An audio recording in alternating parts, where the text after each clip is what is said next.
Kes, kes, kes.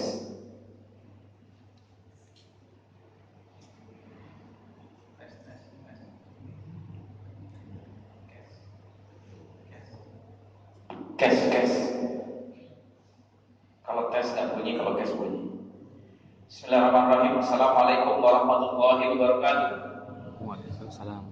Alhamdulillah, salatu wassalamu ala rasulillah, ma'abadu. Bapak-bapak, ibu-ibu jamaah Masjid Al-Jihad yang dirahmati Allah Subhanahu wa taala. Alhamdulillah hari ini kami berkesempatan untuk berbagi di sini. Bapak Ibu sekalian, kami dari komunitas pengusaha Takmariba namanya, yang tergabung dalam Kampung Syariah World. Syariah World ini adalah kumpulan para pengusaha yang mengembangkan usahanya, bisnisnya tidak menggunakan lagi apa yang orang selama ini gunakan. Apa yang orang selama ini gunakan, biasanya orang menggunakan utang dalam hidupnya. Kami meninggalkan itu semua. Kenapa kami meninggalkan utang, bapak-bapak, ibu-ibu sekalian? Karena ada 11 tabiat buruk dari utang. Ada 11 tabiat buruk, kebiasaan buruk dari utang. Jika tabiat buruk ini dibiarkan, maka tabiat buruk dari utang ini akan menghancurkan. Siapa yang hancur? Dirinya sendiri, orang yang terbiasa berutang. Yang kedua, siapa yang hancur? Keluarganya akan hancur. Ketiga, masyarakat akan hancur. Dan keempat, negara ini akan hancur. Banyak orang tidak sadar bahwa kebiasaan berutang adalah suatu kebiasaan buruk. Mereka menganggap utang adalah solusi, padahal sebetulnya utang menghancurkan. Kita mulai apa saja tabiat buruk dari utang yang 11 itu. Yang pertama, tabiat buruk utang yang nomor 1 adalah utang itu, bapak-bapak, ibu-ibu sekalian, adalah candu.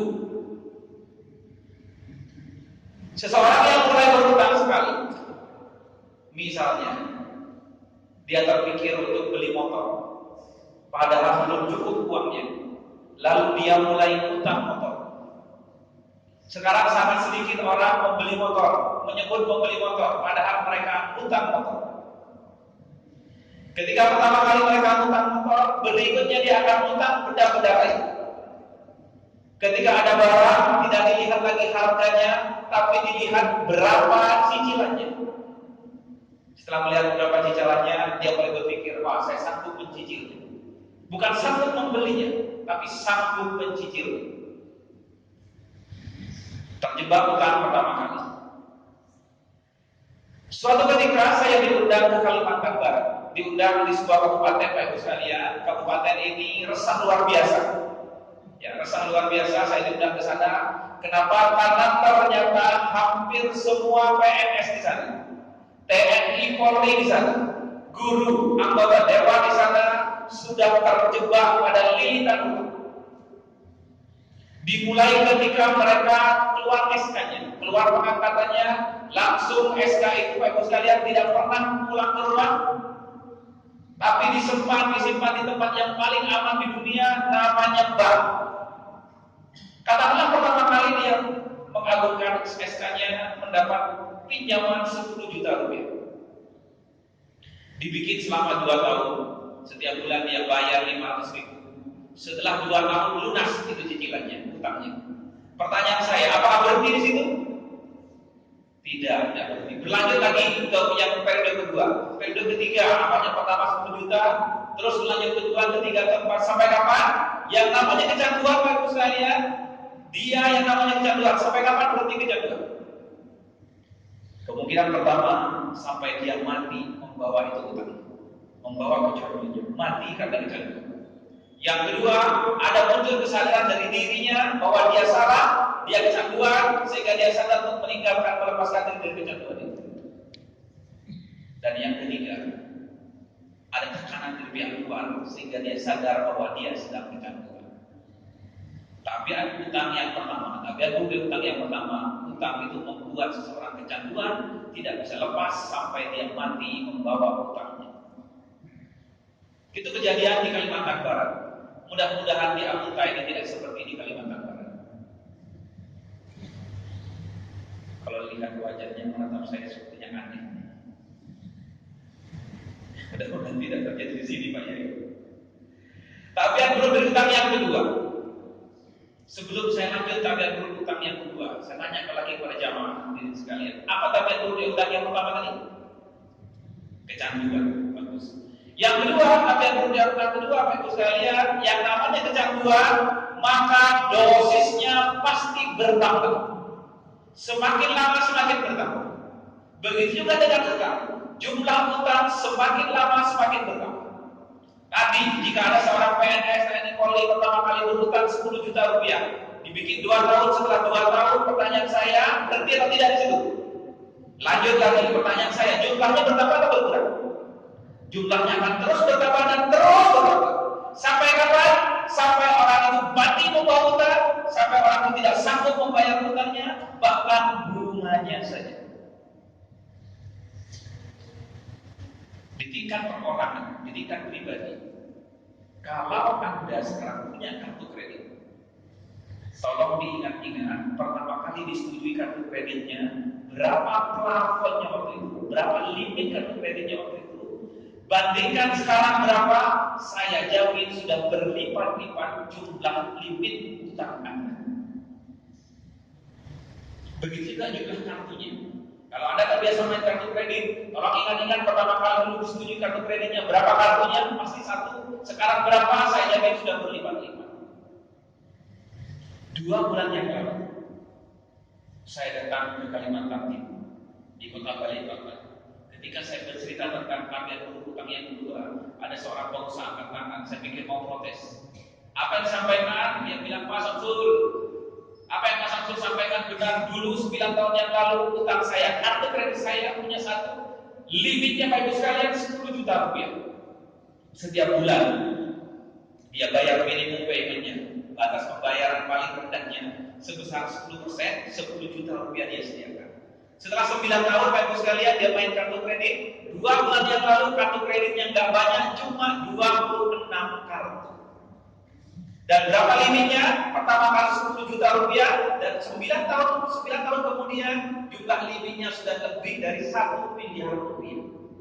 Sehingga setiap bulan dia pusing harus membayar minimum payment, pembayaran minimal 100 juta rupiah. Itu di tingkat pribadi.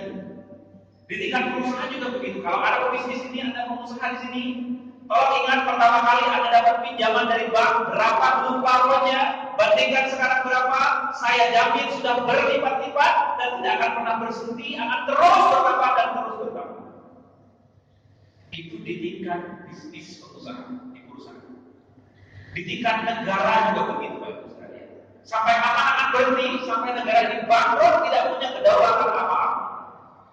2 tahun yang lalu ada sebuah negara ini bangkrut gara-gara utang. Sangat terkenal. Negara apa itu? Yunani. Semua orang tahu Yunani. Yunani dulunya adalah negara besar, Pak Ibu sekalian, negara adidaya. Banyak pemikiran-pemikiran kenegaraan, filosofi kemanusiaan muncul dari Yunani. Bahkan peninggalan dari Yunani sampai sekarang masih dirayakan. Yang namanya Olimpiade itu muncul dari Yunani. Betapa besarnya negara ini dulu. Akan tetapi 2 tahun yang lalu negara ini hilang kedaulatannya gara-gara tidak sanggup membayar utang negaranya. Ada sebuah negara yang konon katanya negara ini merdeka tanggal 17 Agustus tahun 1945. Negara ini menerapkan sistem demokrasi. Sistem demokrasi adalah sistem yang kufur. Kata orang yang memerdeka, ente boleh merdeka, kata orang yang memerdeka. Tapi anda punya alat baru untuk menjajah. Apa itu? Namanya utang. Utang adalah alat penjajahan baru, Pak Ibu sekalian. Seseorang yang berutang akan menjadi budak bagi orang yang berutang. Waktu itu, pemerintah pertama negara ini langsung punya utang kepada World Bank dan kepada beberapa negara yang memerdekakan. Negara ini punya utang 67 triliun waktu itu. Ketika pertama kali merdeka langsung punya utang 67 triliun. Berapa jumlahnya? Presiden pertama punya utang 67 triliun. Presiden kedua, ketiga, keempat, kelima, ke-6, ke-7. Saya tanya tadi, hutang yang pertama apa? Candu. Yang kedua selalu bertambah. Rajaan pertama, kedua, ketiga, keempat, kelima, keenam, ketujuh. Utang negara ini per Februari tahun 2016 yang lalu sudah tembus 4.112 triliun. Sementara kekayaan alamnya makin habis, tidak memberikan dampak kesejahteraan apa-apa pada rakyatnya. Hutang di negeri ini habis, tambah habis, kekayaan alam makin disedot, makin habis, tidak memberikan kesejahteraan yang signifikan kepada rakyatnya. Bahkan rakyat semakin ditekan dengan pungutan yang seharusnya menjadi kewajiban negara ini. Kesehatan adalah hal yang gratis dalam Islam. Pendidikan adalah hal yang gratis dalam Islam. Infrastruktur adalah kewajiban negara, tapi rakyat negara ini harus membayarnya karena negara ini sibuk untuk mencari utangan dan membayar bunganya. Sampai kapan akan berhenti? Sebagaimana Yunani, utama negara ini akan membuat kehancuran, kebangkrutan sehingga tidak punya kedaulatan lagi negara ini. Itulah tabiat buruk dari utang yang kedua. Sebelum yang ketiga, saya ingin cross check pada jamaah sekarang. Apa tabiat buruk dari utang yang pertama tadi? Candu. Kecanduan. Yang kedua, selalu bertambah juga. Tabiat buruk dari utang yang ketiga. Saya minta angkat-angkat semua, kanan-kanan semua. Bagus. Tolong pegang pundak teman sebelah kanannya. Pegang pundak, ikutin saya sambil tekan pundaknya, ikutin kata saya. Tabiat buruk utang yang ketiga. Tabiat buruk utang Ikutin yang kata ketiga. saya. Tabiat buruk utang yang ketiga. Tabiat buruk utang yang Menambah beban kehidupan. Beban kehidupan. Bapak Ibu sekalian, yang pertama kecanduan, yang kedua bertambah bebannya. Utang bagi sebagian orang menganggap utang sebagai sebuah solusi. Betul. Akan tetapi begitu seseorang mulai hutang, sebetulnya dia bukan mendapatkan solusi, tapi beban kehidupan akan bertambah lagi. Utang Bapak Ibu sekalian, kalau Anda berutang hari ini, maka utang itu adalah persoalan masa lalu. Padahal kita harus menghadapi persoalan sekarang dan mempersiapkan masa depan. Tapi dengan berutang, seseorang akan terseret oleh beban masa lalu. Cicilan yang Anda bayar sekarang itu urusan masa lalu, bukan urusan masa kini, dan tidak ada hubungannya dengan masa depan. Sudahlah kita harus menghadapi persoalan hari ini. Anak-anak makin besar, kita semakin tua, tenaga makin kurang, kemampuan makin berkurang, masih terseret oleh kehidupan urusan masa lalu. Beban kehidupan makin bertambah dengan adanya cicilan karena kita terbiasa hutang.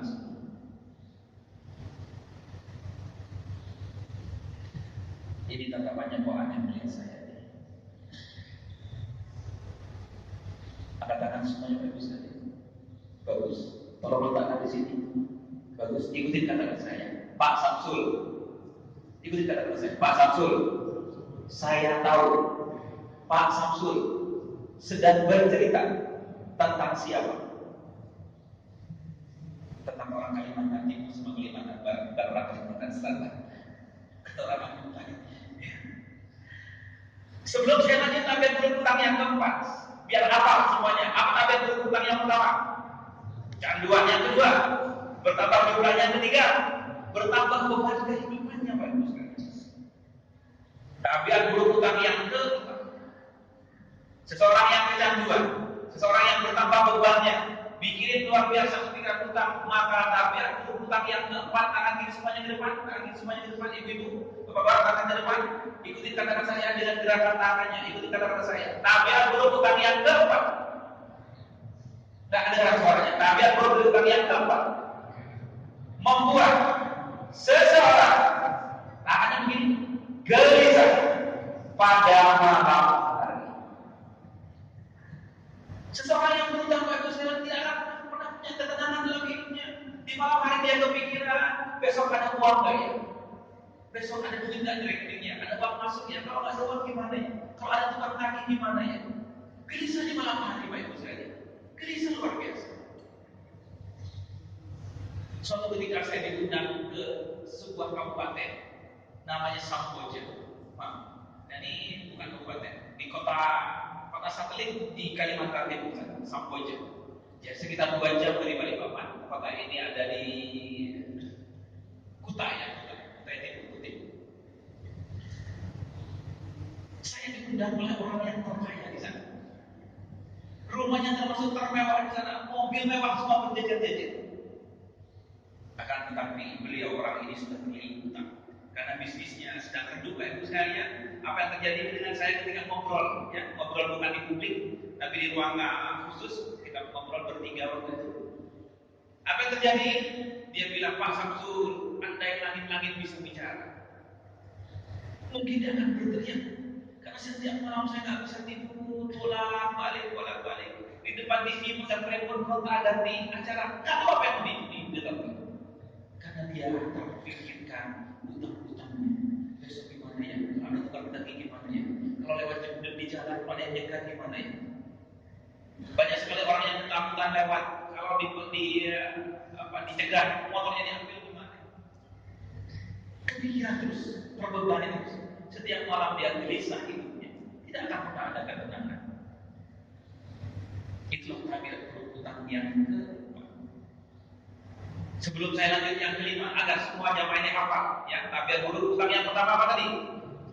Kecanduan. Yang kedua, bertambah jumlahnya. Yang ketiga, menambah beban kehidupan. Yang keempat, gelisah di malam hari. Yang kelima, angkat tangan semuanya, letakkan di sini, ikutin kata-kata saya. Tabiat buruk yang kelima, membuat seseorang terhina pada siang hari. Apa bentuk perhinaannya? SMS, terima SMS, terima pesan WhatsApp, isinya cacian, isinya makian, isinya orang dengan kata-kata kasar, telepon isinya ancaman. Orang datang ke rumah bukan datang memberikan kado, memberikan hadiah, tapi orang nagih hutang, gedor-gedor, katanya kasar, marah-marah. Itulah yang terjadi pada orang yang terlilit hutang. Jika dulu orang datangnya kasih pinjaman, berbuka manis ketika menawarkan pinjaman kepada Anda, begitu Anda meleset 1-2 kali, orang itu akan sangat kasar. Jika dulu bagaikan kucing yang cantik dan manis, tapi begitu Anda kelengahan pandiri Anda, dia akan menjadi macan yang akan menerkam orang yang tidak bisa membayar hutang. Itulah tabiat buruk dari hutang yang kelima, akan membuat seseorang terhina pada siang hari. Salah satu bentuk kehinaannya, kalau Anda mau datang ke sebuah pertemuan, misalnya di Masjid Al-Jihad ini, Anda ingin datang karena ada acara sholat yang sangat bagus. Sebelum Anda masuk ke tempat ini, Bapak Ibu sekalian, di pintu pagar sana akan melihat motor Bapak itu ada. Anda tidak akan pernah berani ketemu dengan seseorang yang meminta karena terhina di siang. Apa tangan semuanya? Tolong kasih tahu teman sebelah kirinya, pegang pundak teman sebelah kirinya, ikutin kata saya, saudaraku. Dengarkan suaranya, saudaraku. Rasul bersabda, berhati-hatilah ketika kalian berutang, karena utang itu akan mendatangkan kegelisahan pada malam hari dan kehinaan pada siang hari. Hadis riwayat Imam Bukhari. Jadi bukan kata saya, orang yang berutang akan gelisah di malam hari dan terhina di siang hari, bukan kata Samsul Arifin, tapi sabda Rasulullah SAW.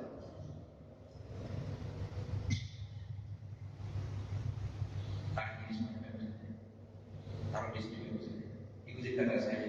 Semuanya di sini, ikutin kata saya, Pak Samsul. Jangan terlalu vulgar begitu. Sebelum saya lanjut tabiat buruk utang yang ke-6, apa yang pertama tadi? Biar hafal semuanya. Apa yang pertama? Kecanduan. Yang kedua, jumlahnya bertambah. Yang ketiga, nambah beban kehidupan. Yang keempat, terhina di siang hari. Yang kelima, gelisah di malam hari. Yang kelima, terhina di siang hari. Yang keenam, Pak Ibu sekalian, tabiat buruk utang yang keenam, utang adalah jalan buntu sehingga membuat seseorang mencari solusi. Apa solusi yang terpikirkan? Yang keenam, maka biasanya akan terjebak pada perbuatan jahat, perbuatan kriminal, perbuatan pidana. Sekitar 1 bulan yang lalu saya terima SMS dari seorang pemimpin perusahaan di Yogyakarta. Orang ini kirim SMS kepada saya, Pak Samsul, saya sedih banget pagi ini. Kenapa saya bilang? Karena saya harus mencat seseorang. Orang ini sangat baik di kantor, dia suka menjadi imam, sholat, suka memberikan ceramah. Dia adalah direktur HRD di tempat saya. Dia adalah teman saya sejak SMP. Saya membawa perusahaan ini. Tapi hari ini saya harus memencatnya. Kenapa harus dipecat? Karena orang ini ternyata terbukti, terbongkar korupsi. Apa yang dikorupsi? Yang dikorupsi adalah santunan kecelakaan kerja para karyawan di sana. Setelah ditelusuri kenapa dia berbuat itu, karena orang ini sedang terlilit utang rumah, utang mobil, utang KTA, utang KPR, utang kartu kredit, semuanya dia punya utang. Tertekan luar biasa sehingga harus korupsi. Beberapa waktu yang lalu santer juga di media sosial Bapak sekalian, ada seorang petugas di kebun binatang. Pernah baca kabar itu? Dia harus mencuri, apa yang dicuri? Daging untuk binatang-binatang di sana demi membayar utangnya. Juga sangat berita ada seorang dosen di Kompas, ya. Seorang dosen di Pekanbaru, dosen Universitas Islam di sana terlibat perampokan gara-gara orang ini terlilit. Tapi yang buruk dari utang yang keenam membuat seseorang berperilaku bertindak kriminal. Tangan kiri semuanya bagus saya, tangan kiri semua, tangan kiri semua. Ikutin saya, tarik nafas. Jadi pagi ini kajiannya gak enak ini kan. Saat ini orang bercerita hari ini gak enak ini kan. Menyesal kenapa saya sholat di sini tadi. Ini bukan cerita di Afrika, ini cerita di Yogyakarta, orang Jogja ya. Tapi yang belum tentang yang ketujuh, sebelum saya sampaikan yang ketujuh, mari kita ulang lagi agar hafal semuanya. Yang pertama apa tadi? Kecanduan. Yang kedua, jumlahnya bertambah. Yang ketiga, tambah beban kehidupan. Yang keempat, gelisah di malam hari. Yang kelima, terhina di siang hari. Yang keenam, kriminal, berperilaku. Yang ketujuh, Bapak Ibu sekalian, seseorang yang punya utang, dia akan mendapatkan jalan buntu. Begitu jalan buntu, pertama yang diinginkan adalah perbuatan kriminal, merampok, mencuri, korupsi dan sebagainya. Sebelum saya lanjut yang ketujuh, kalau Anda sekarang bekerja di sebuah instansi di kantor, tolong perhatikan perilaku teman-teman Anda. Yang berpikir untuk proyek, yang berpikir cari tambahan di sana, dijamin orang itu sedang terlilit utang hidupnya. Yang ketujuh adalah seorang yang berutang Bapak Ibu sekalian, maka dia akan terjerumus pada perbuatan syirik. Bukan cerita, tapi saya ketemu dengan orang yang benar-benar datang ke Gunung Kawi. Entah di mana itu Gunung Kawi, dia benar-benar mengikuti perintah dukun di sana Bapak Ibu sekalian. Tengah malam antara jam 1 sampai jam 3 memeluk batu nisan yang di sana karena berpikir akan mendapatkan uang jatuh di depan. Banyak orang yang benar-benar mencari solusi, yang ketika diperintahkan oleh dukunnya untuk mencari ayam berwarna hitam, dagingnya hitam, darahnya hitam, semuanya hitam, demi sesajen untuk mendapatkan uang Bapak Ibu sekalian, demi membayar utangnya.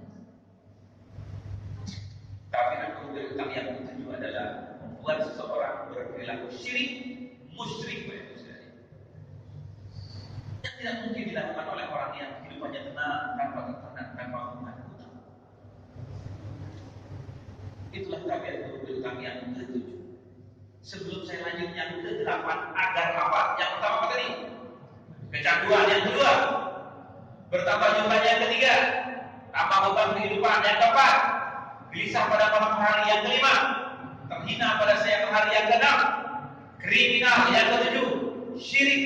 Yang kedelapan, Bapak Ibu sekalian, akan membuat seseorang, orang yang sudah musyrik, orang terhina, orang yang kriminal. Maka yang kedelapan adalah orang yang terlilit utang, yang terbiasa berutang, dia akan terbiasa berdusta, kadzab ketika berbicara. Kerjanya bohong saja, Bapak Ibu, kerjanya bohong aja. Ditanya kapan mau bayar? Besok. besok lagi. Kapan tanya lusa? Kapan mau dibayar? Tunggu nanti gajian. Kapan mau dibayar? Tunggu nanti ada bonus. Kapan dibayar? Tunggu rumah saya belum laku. Tunggu begitu aja dia. Kalian yang berdusta, berbohong, Pak Ibu. Seseorang yang mulai pinjam pertama kali datang ke temannya, ya, Pak, saya mau pinjam uang untuk apa? Anak saya sakit. Ingat, utang kecanduan dan hutang. Setelah itu dia akan pinjam ke banyak orang, saudaranya, temannya, ayahnya, ibunya, iparnya, mertuanya, semuanya dipinjemin, saudara saya semuanya sampai habis semua dipinjemin. Datang lagi ke orang yang pertama kali dipinjemin. Bapak, saya mau pinjam uang lagi. Loh kan kemarin sudah. Iya Pak, itu untuk anak yang saya sakit. Loh kan belum dibayar ya? Iya Pak, mau saya pinjam lagi. Nenek saya meninggal. Padahal neneknya sudah di bawah 20 tahun yang lalu meninggal.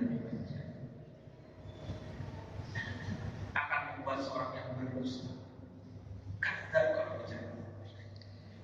Ibu mana suaranya Bu? Ibu mendengar suara saya? Oke, saya tanya ibu mau punya suami yang jujur atau pendusta? Kalau ibu ingin punya suami jujur, tolong periksa dompetnya. Kalau ada kartu kredit di sana, itu tanda-tanda suami ibu akan terjebak pada kebohongan. Kalau setiap bulan ada tagihan ke rumah Anda dan suami Anda untuk suami Anda karena utang, hati-hati ibu, suami Anda akan terjebak kepada dusta, kadang kalau berbicara. Yang ke-8, yang berapa sekarang? 9. Yang ke-9, saya lanjut yang ke-8, 9 soalnya satu rangkaian. Yang ke-9, seseorang yang terbiasa berutang, kali yang ke-8 dusta kalau bicara, maka yang ke-9 akan ingkar kalau berjanji. Janjinya besok diingkari, ingkar terus.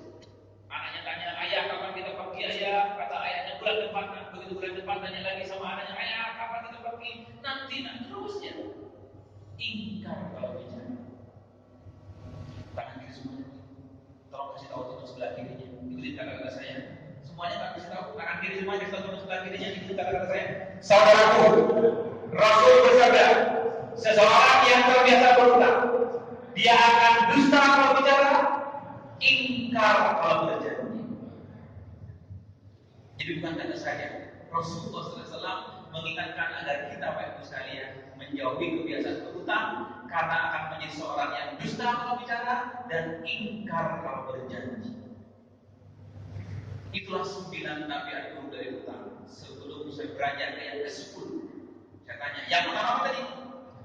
Kecanduan. Yang kedua, bertambah beban. Yang ketiga, bertambah beban kehidupannya. Yang keempat, gelisah di malam hari. Yang kelima, terhina di siang hari. Yang keenam, kriminal. Yang ketujuh, syirik. Yang kedelapan, dusta kalau bicara. Yang ke-9, Bapak Ibu sekalian, ingkar kalau berjanji.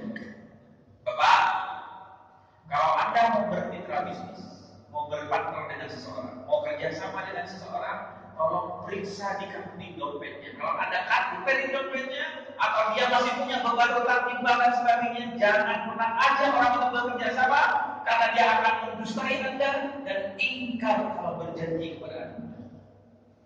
Sebagaimana sabda Rasulullah SAW. Tangan ini semua, ikutin saya, tarik nafasnya.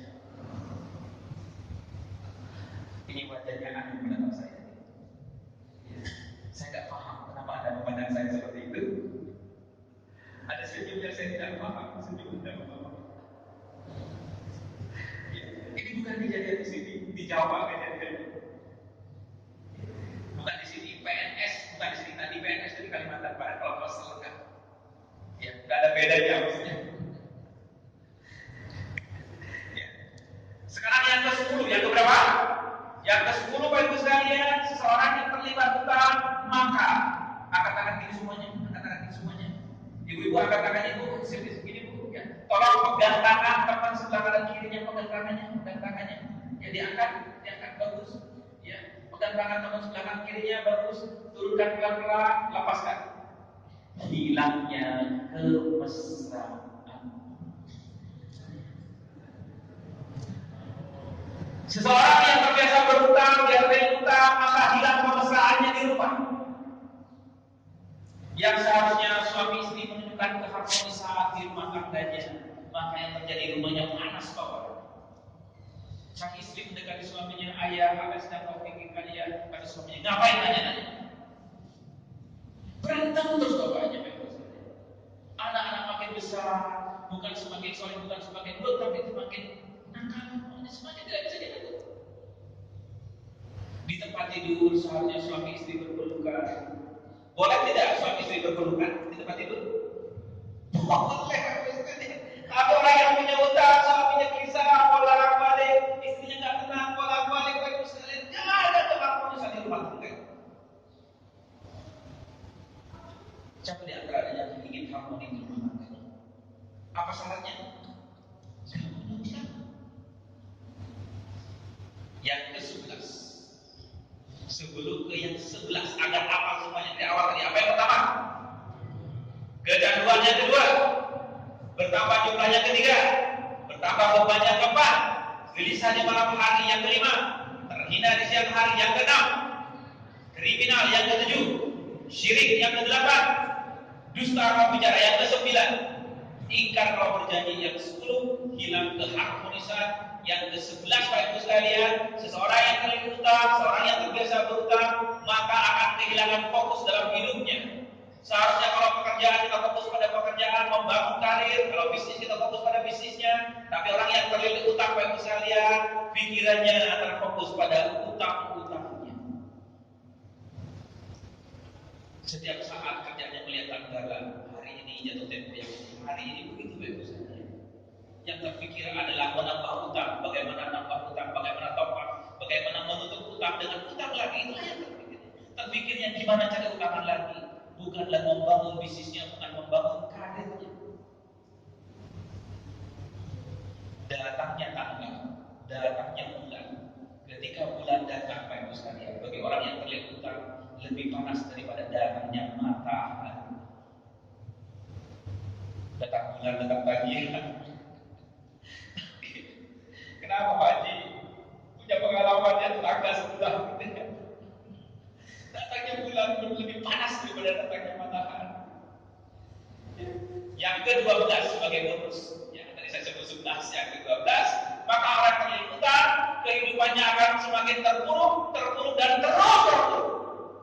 Sehingga dia tidak punya masa depan dalam hidupnya. Bapak, Ibu, jika Anda punya anak gadis, ingin menantu Anda punya masa depan yang cerah atau yang buruk? Apa syaratnya orang yang punya masa depan cerah? Enggak punya hutang. Kalau orang yang punya hutang, dia akan terseret kehidupan masa lalu, berat menghadapi hari ini, dan tidak punya masa depan. Itulah tabiat buruk dari utang 12 di dunia.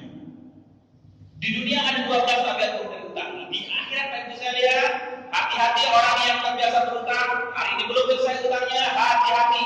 Usia tidak ada yang tahu, karena ada 5 tabiat buruk di utang di akhirat. Apa itu yang pertama?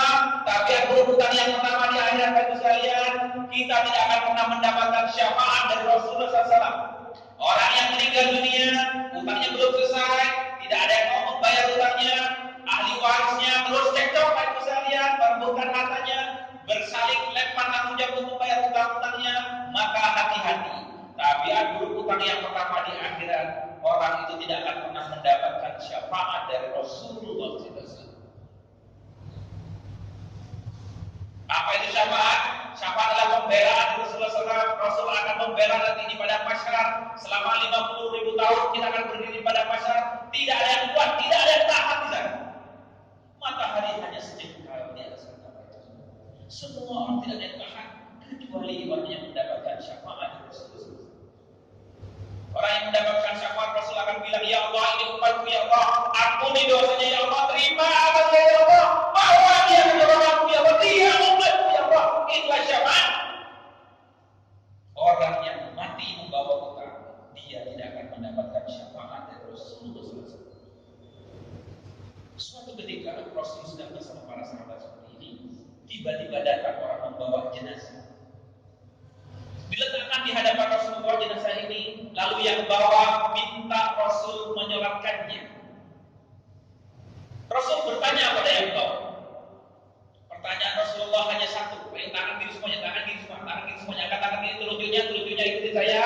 tunjuk ke bawah, ikuti kata-kata saya. Apakah jenazah ini, mayit ini, orang ini punya utang?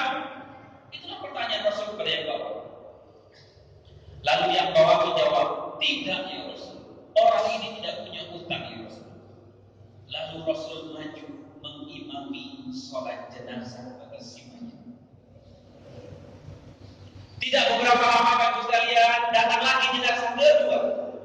Orang bawa lagi jenazah, dibawa di hadapan Rasulullah SAW. Lalu Rasul minta beliau menyolatkannya. Rasul bertanya pertanyaan yang sama kepada yang bawah. Kami ini semua tujuh si mayit, ikuti kata saya. Apakah orang ini punya utang? Rasul bertanya kepada yang bawah, apakah orang ini punya utang? Lalu yang bawah menjawab, punya ya Rasul. Ketika mendengar jawabannya punya, Rasul bertanya pertanyaan yang kedua kepada yang bawah, apakah orang ini punya harta? Kata yang bawah, punya ya Rasul. Lalu dihitung hartanya, dihitung utangnya, ternyata harta dan utangnya bisa klop, hartanya bisa membayar utang-utangnya, maka Rasulullah maju mengimami sholat jenazah bagi si mayit. Tidak beberapa lama, datang lagi jenazah ketiga, dibawa lagi jenazah ketiga. Yang bawa bermaksud Rasul minta Rasul menyolatkannya. Rasul bertanya pertanyaan yang sama kepada jenazah kedua, ketiga yang tadi pada yang bawah. Apa pertanyaan Rasul tadi? Katakan semuanya. Tunjuk jenazahnya, ikuti kata saya. Apakah orang ini teruskan punya utang? Kata yang bawah, punya ya Rasul. Lalu Rasul lanjutkan dengan pertanyaan yang kedua. Pertanyaan kedua apa tadi? Apakah orang ini punya harta? Kata yang bawah, tidak ya Rasul. Begitu mendengar orang ini punya utang dan tidak punya harta, lalu Rasul berpaling. Kalian saja yang menyolatkannya. Rasul tidak mau menyolatkan orang yang meninggal masih membawa utang. Sholatnya Rasulullah SAW ada syafaat, ada perlindungan, ada pembelaan, personal garanti kepada seseorang. Itulah syafaat. Tidak ada di antara kita yang tidak memerlukan syafaat di akhirat nanti, Bapak Saudara. Kita tidak bisa selamat dari azab Allah. Hanya orang-orang yang mendapatkan syafaat dari Rasulullah SAW yang akan mendapatkan perlindungan, yang akan mendapatkan pembelaan, yang selamat dari azab Allah Subhanahu wa Ta'ala. Jamaah sekalian, siapa di antara Anda yang merasa nanti di akhirat perlu syafaat? Saya yang mana? Saya pengen tahu, mana di antara Anda yang ingin mendapatkan syafaat dari Rasulullah? Apa syaratnya? Gak punya utang. Yang kedua, nafsul mukmin, kata Rasulullah SAW. Jiwa seorang mukmin, mu'allaqah, tergadai, terikat dengan utang-utangnya. Seseorang yang berutang meninggal dunia bagi sekalian, maka di akhirat nanti jiwanya, rohnya akan mu'allaqah, akan tergadai, akan terikat, akan terhubung, akan tertahan, akan terpenjara oleh utang. Utang akan memenjarakan seseorang bagi sekalian di akhirat, sehingga tidak bisa kemana-mana. Kita akan terkurung oleh utangnya, terkerangkeng oleh utang.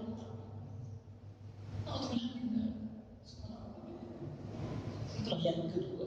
Yang pertama sudah tidak mendapatkan syafaat Rasulullah SAW. Yang kedua sudah terkerangkeng. Yang ketiga, Bapak sekalian, seseorang yang berutang di akhirat nanti tidak ada dinar dan dirham untuk membayar utang-utang kita. Tidak ada dolar, tidak ada rupiah, tidak ada dolar, tidak ada emas, tidak ada perak untuk membayar. Maka dengan apa dibayarnya? Utang akan dibayar dengan amal-amal soleh kita. Amal soleh kita akan diberikan, diambil kepada orang yang mengutang di bawah. Inilah orang yang rugi, orang yang bangkrut ketika amal solehnya diambil oleh orang untuk membayar utang-utang yang tidak terbayar. Yang keempat, di akhirat nanti, kalau amal solehnya tidak cukup, maka dosa-dosa orang yang mengutangi akan ditimpuki kepada orang yang berutang, sehingga benar-benar orang yang bangkrut, amal solehnya diambil, dosa-dosa ditambah. Naudzubillah subhanahu. Yang kelima, di akhirat nanti, seseorang yang meninggal dunia, dia tidak akan pernah masuk surga walaupun mati syahid. Suatu ketika Rasulullah SAW sedang bersama sahabat, tiba-tiba ada seorang datang. Seorang sahabat ini bertanya kepada Rasulullah SAW, "Ya Rasul, kalau aku ikut jihad fisabilillah, kemudian aku mati syahid dalam keadaan ikhlas dan sabar, apakah aku akan masuk surga?" Kata Rasulullah kepada orang yang bertanya, "Iya, kamu akan masuk surga." Wah, yang laki-laki ini senang sekali lalu pergi dia. Ketika laki-laki ini pergi, Rasul diingatkan oleh malaikat Jibril, "Ya Rasul, orang ini tidak akan pernah masuk surga walaupun dia mati syahid dan nikah punya utang."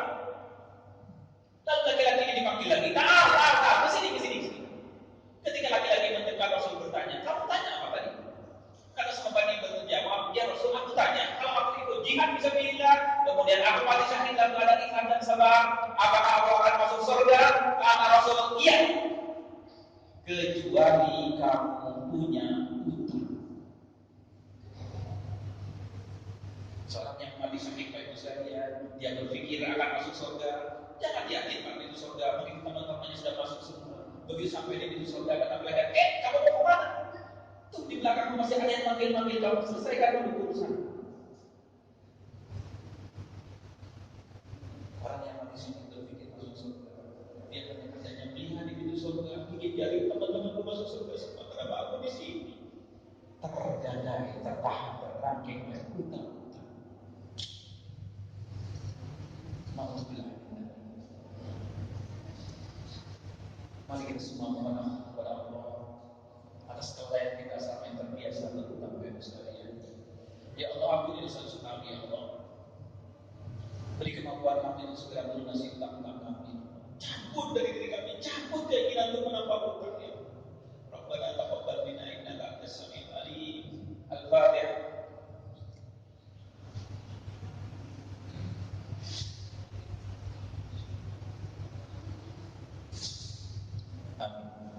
Itulah 12 tabiat buruk utang di dunia dan 5 tabiat buruk utang di akhirat Bapak Ibu sekalian. Yang menjadi perhatian selain itu ternyata, ikuti kata-kata saya, ternyata hampir semua utang sekarang mengandung riba.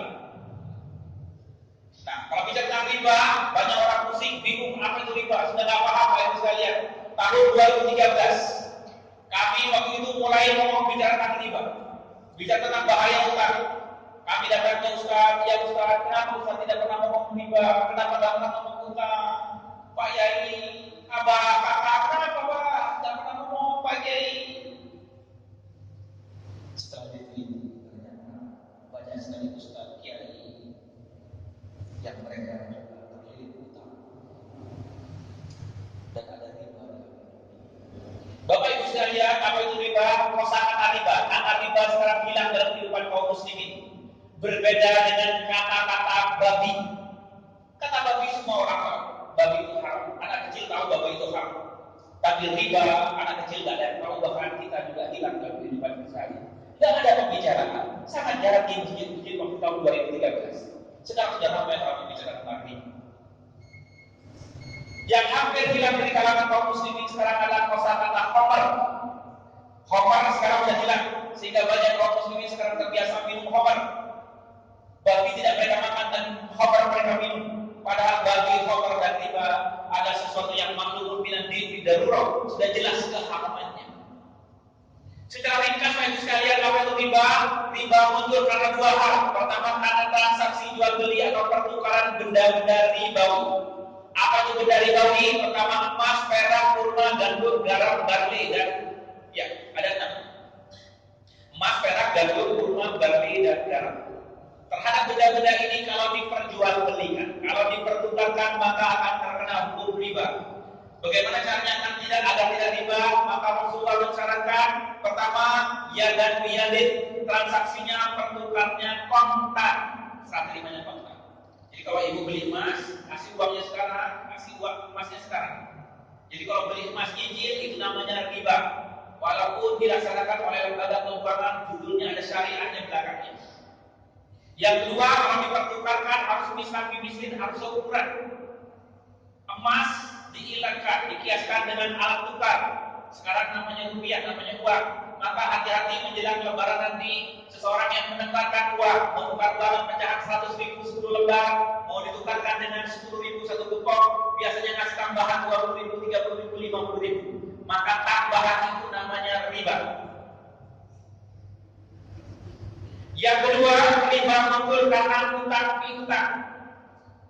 Contoh, seseorang pinjam ke koperasi sebesar 10 juta rupiah, menggadaikan SK-nya pinjam ke koperasi atau ke bank sebesar 10 juta rupiah. Berapa? Lalu kata koperasi, baik saya setujui pinjamannya, tercatat utangnya 10 juta rupiah. Padahal yang dibawa pulang 9,5 juta rupiah. Utangnya tercatat 10 juta, yang dibawa pulang berapa? Oke. Selisihnya ada berapa? Selisih 500.000 itu namanya riba. Lalu kata koperasi, kamu bayar selama setahun. Setiap bulan bayar 10 juta, maaf 1 juta rupiah. Utangnya berapa tadi? 10 juta catatnya. Dibawa pulang berapa? 9,5. Bayar setiap bulan 1 juta selama setahun. Setelah tahun berapa bayarnya setelah setahun? 12 juta rupiah. Ada selisih antara yang dibawa pulang 9,5 dibayar 12 juta, selisihnya 2,5 juta rupiah. Itu namanya riba. Beli motor harganya 15 juta rupiah, bayar ke dealer 2 juta, uang kita kurang 13 juta rupiah. Kata dealer, tenang, ada saudaraku namanya Pak Li. Nama Pak siapa? Pak Lising, ya. Pak Lising ini orang baik, dia bayarin utang kita 13 juta ke dealer, lalu kita bayar ke dia selama 24 bulan. Setelah 24 bulan itu utangnya 13 juta. Kok bayarnya jadi 16 juta ya? Maka yang 3 juta ini namanya riba. Bicara riba paling gak enak. Ada mikrofon didengar, ini kena keluar, ada anak kecil sana, paling gak enak. Karena kata-kata riba, Allah dan Rasul ketika ngomong riba, kata-katanya sangat kasar, kata-katanya sangat keras, kata-katanya sangat sarkastis. Contoh hadis Rasulullah SAW. Ar-riba salah satu bahasa maupuna baban. Riba itu ada 73 macam, 73 pintu, kata Rasulullah SAW. Seringan-ringannya, yang paling ringan dosa riba sama dengan seorang laki-laki yang berzina dengan ibu kandungnya sendiri. Yang paling ringan dosanya. Dari 73 dosa riba, yang paling ringan sama dengan seorang laki-laki yang berzina dengan ibu kandungnya sendiri. Jika ingin tahu dosa riba, nanti malam bapak-bapak ajak ibu kandung Anda berzina, itulah seringan-ringannya dosa riba. Kalau tidak ada ibu kandungnya, ada ibu mertua Anda berzina, itulah seringan-ringannya dosa riba. Ibu, sementara suami Anda berzina dengan ibu kandungnya, ajak anak laki-laki Anda berzina, itulah seringan-ringannya dosa riba. Tidak ada anak yang menantu Anda belajar berzina, itulah seringan-ringannya dosa riba.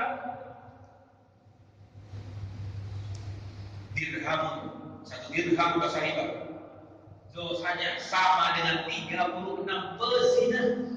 Jika seorang pezina melayani 3 hidup gelap setiap hari, dosa ribanya motor yang 3 juta rupiah sama dengan, hampir sama dengan 4.500 kali berzina.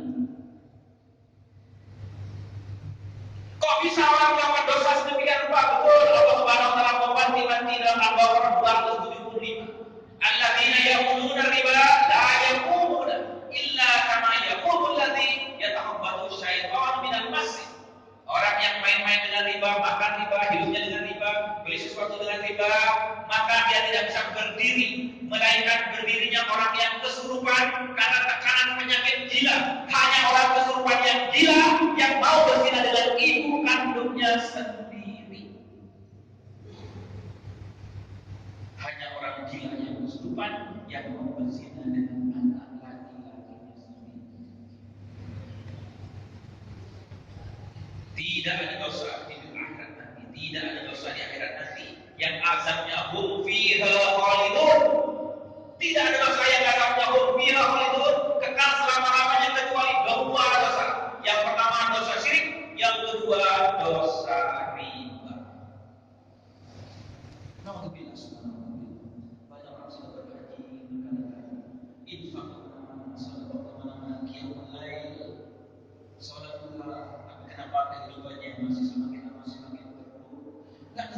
kedua bisa jadi karena dosa. Dilanjutkan 276 ya Allah riba akan musnahkan sesuatu yang diperoleh dengan riba. Bisa jadi musnahnya kita tidak bisa menikmati harta karena sakit atau hartanya hilang, gelisah terus, tidak ada kebahagiaan sehingga musnah. Dan jika sudah tahu dosa riba sedemikian besar masih melakukannya, maka fa'dharuhu betul pula ya Allah akan memerangi kalian, Allah dan Rasulnya akan memerangi kalian. Bapak Ibu sekalian, nanti lanjutkan kajian ini dengan kajian Al-Baqarah 275 sampai 279 tentang riba sangat tarik, nyentil dan dilatih. Alhamdulillah subhanahu. Kajian hari ini cukup singkat. Mudah-mudahan kita bisa berjumpa lagi. Kalau Anda ingin tahu Bapak Ibu sekalian, bagaimana kita bisa keluar dari jeratan dan riba, besok kami mengajak Anda semua kita berkumpul di Banjarmasin. Di mana tempatnya, Mas?